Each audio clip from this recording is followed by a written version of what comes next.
There we go. You know, I'll just say right away, it's been so long since I doing videos on a regular basis, I forgot how to do anything here. So it looks like I'm recording. And I apologize for not being as active as I once was. That's going to start happening again. First, I'll say that I first started going to the Atlanta Blade Show in 2007. I was the very welcome guest of two fine folder makers by the names of Jerry Radis and Richard Wright. I sat with Richard Wright at his table and decided this was something I wanted to do. So I had my first table in 2008, and I haven't missed one in 17 years, except for this year. I'm pulling out. The Atlanta Blade Show has become something that I'm not familiar with, that I'm enjoying. I found myself enjoying it less and less. The clientele are different, new owner, make whatever you want to make of that. And I'm just going to make knives and sell them through all of the other venues there are. I can't afford to go to Atlanta and have to do so much work and sell so many knives before I can even cover expenses. So there's other things to do in life than, and another thing that's, I lived in Atlanta once for 6 years, and quite honestly, I've had enough of it. So anyway, I'm done with Atlanta. You're going to see more knives just like this one. This knife's going to end up here in just a couple days on the Arizona Custom Knives website, and you're going to see a lot more of my knives there. So, all that said, I want to show you a knife that I hope you enjoy. First, this is it's a pretty good size knife. It's a Bowie, it's a fighter, it's whatever you want to call it. And I'm outside. It is second week of May, 15th of May. I'm not too far from a bird feeder. You might hear Baltimore Orioles or robins or who knows. So I'm outside under a shade tree. You might see a little sun peeking through. So this is how the package looks, and what's inside is this right here. This is I don't know how to present this here. Kind of hard for me to see the monitor on this camera. I'm kind of looking into the bright sun, so I'm hoping my autofocus is helping. But this is a pretty good sized knife if you can get the idea of my two hands. There's, 5 inches, 6 inches. So we got about an 8-inch blade, a frosted and hot blued guard. This is actually curly oak. That is just spectacular curly oak. And the blade is laddered W's. I'm going to come in and hope my camera can deal with something this close. I hope you get the idea of what's going on in a steel. That stuff doesn't happen overnight, right? You can see the sky and leaves and trees and so forth. Here's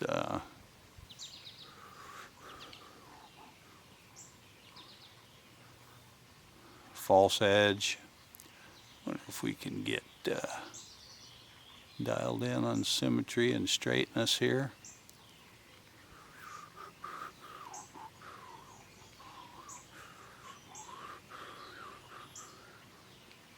Anyway, a lot of reflection going on. And another thing, sorry about not giving you any information there, we're just looking at the knife, right? What you'll see here is a contrast in my Damascus between my nickel bearing steel, the 15N20, and the whatever the tool steel is. It's 100% contrast. By that I mean the 15N20 is crisp and clean. The 15N20 is, there's going to be a truck driving by here. There's a buddy got a warehouse next to mine. The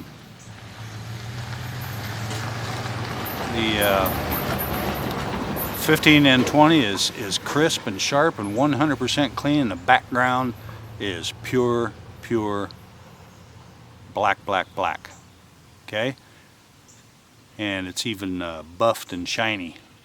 I've been working on this for literally for 3 years. This past spring I've been working on it for 3 years. And my black, if you want it off of here, you've got to go back to the grinder and grind it off.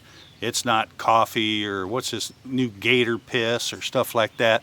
None of those that I know of are so permanent that you couldn't just start scrubbing on them with a hard cloth and rub the black off. Or even, and this isn't hot bluing either, this stuff is harder than woodpecker lips. I would have a buddy to say this is harder than hammered hell. Anyway, that's my high contrast Damascus. I can mirror polish it, I can satin it. It's there forever. There we go. There's a good look at the distal taper on this thing. So anyway, and this takedown. And this, of course, is, if you've seen any of my videos at all, this is not the finial. This is the finial cover. This particular cover here is carbon fiber. I'll take this opportunity once again to explain how lucky I got meeting Jerry Radis in 1996. I met Jerry. And in 1998, he started showing me his takedown knife process. Well, I end up, like we probably all did, about 2000, 2001, 2, 3, getting a computer, and there were forums online, and one of the main forums at that time, the go-to place for information, was a place called Blade Forums. Well, I started posting takedown knives on Blade Forums in 2001 or 2. There were literally guys coming on there saying, what the hell is that all about? What is that for? How do you do that? What good would that do anybody? And on and on and on. Nobody even knew what they were. Now, don't get me wrong. Jerry Radis is the one that taught me. Jerry had been doing takedown knives. By 2000, he'd been doing takedown knives for 20 years. Jim Siska, there's Master Smith, Bailey Bradshaw, now who were doing takedown knives, but there were a lot of people who used some of the processes of takedown knife in the construction of them, but their knives weren't designed to be taken apart, put back together as a thing. So I had a lot to do with taking that process and making it accepted, literally worldwide. Now a takedown knife doesn't even raise an eyebrow. Everybody's doing it 20 years later. So you're welcome. I'm glad I started putting those out there, and of course there's people now I don't even know who the hell I am, but anyway, I helped put it on the map. So anyway, this, and I mean, I do takedown knives of so many different styles, hunters, integrals, frame handles. There's a, bless his heart, may he rest in peace, Master Smith John White. I started doing takedown frame handles, and John saw one of those at the Blade Show one year, I forget what year, and he says, we went over and how I did it, and he says, would you mind if I borrowed that from you? He'd never seen anything like it, because I use a bridge in the back of the frame, how I connect my tang and so forth. And I said, absolutely not, John. Use that as much as you want. He started using it, and of course, being the higher profile knife maker, he started getting credit for that method of using the bridge in the frame handle. That was me, okay? I shared that with John White. My damn arm hurts reaching around patting myself on the back all the time, but anyway, I shared that with John. Thank you, John, for making it a recognized and acceptable method. So anyway, I'm just moving this around and blabbing. I haven't been on here for a very long time. I'm excited about Arizona Custom Knives. And so we'll just show this here real quick. This goes out in every one of my knives. A small pouch with in the pouch I have two little Ziploc baggies. There's some alignment pins that I use. So I put in two extra. They're 5/8 and in length and 16th inch diameter pins. And then you'll see there's an extra screw, which is the finial cover screw, right? So I give a couple extra of those. And then the tools themselves is a T8 Torx and a 5/32 Allen wrench. I'll show you what those are for right now. So this goes out in this style of knife. So people can deal with their knives, right? So we're just going to use my shop tools. I'll leave those where they are. First thing I'll do is we're going to remove this this little screw here. I need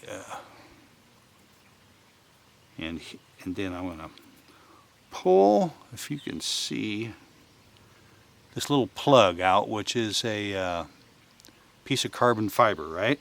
And then inside we have the actual assembly finial, which is 5/16 diameter stainless deal, right?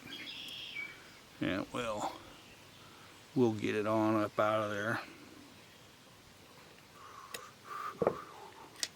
Here's our finial. It's a stainless affair. And then, like I always try to tell my customers, I want to leave this guard on the knife when I start my disassembly, so I just push that handle off. And here's our knife with our pins, and they're free floating pins. And then this is, I don't know if we can get if we can show any. I can't figure out my angle of my dangle here, but anyway, there's the guard. Doesn't need to be complex. You could see how tightly fitted things were.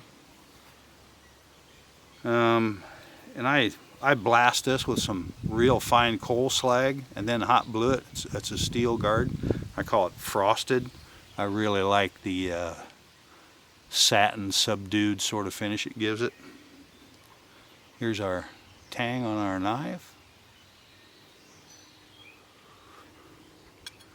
As simple as that.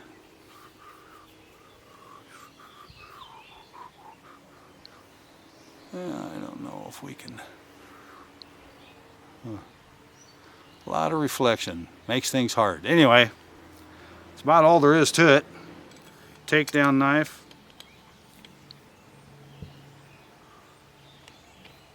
Laddered W's. I build every knife the best I can. Thank you, Jerry. It's one of the first things he ever told me. Now, because you can see the butt of this knife is a bit rounded, right? So that also means the outer surface of this finial cover, is shaped just like the butt of the handle. So you got to kind of get it in there just so it fits. How about that? Anyway, here we go. A lot of yakking. I'm going to start putting more knives back on my YouTube channel and making things happen that way. Okay, so there she is, Ladder W's Fighter.